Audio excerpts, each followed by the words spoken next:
రాస్తారు.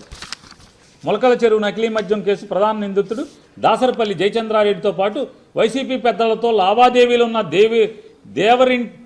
దేవరింటి రవిశంకర్ రెడ్డి, దేవరింటి రామకృష్ణారెడ్డిలకు జగన్ మైన్స్ కట్టబెట్టాడు. అంటే అర్థం ఏంటి?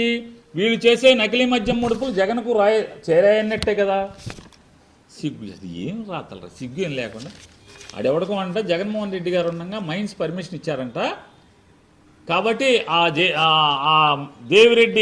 దేవిరింటి రవి అనే అతనికి దేవిరింటి రామకృష్ణారెడ్డి ఇద్దరు రెడ్లు కాబట్టి వాళ్ళకి జగన్మోహన్ రెడ్డి గారి గవర్నమెంట్లో మైనింగ్ లైసెన్స్ వచ్చింది కాబట్టి వాళ్ళు జయచంద్రారెడ్డికి బాగా దగ్గర కాబట్టి సో ఈ డబ్బులన్నీ జగన్కి వెళ్ళిపోయినాయి అంట. ఈ జయచంద్రారెడ్డి ఎవరు? సిగ్గులేదా మిమ్మల్ని అడుగుతున్నా, ఎవరు ఈ జయచంద్రారెడ్డి?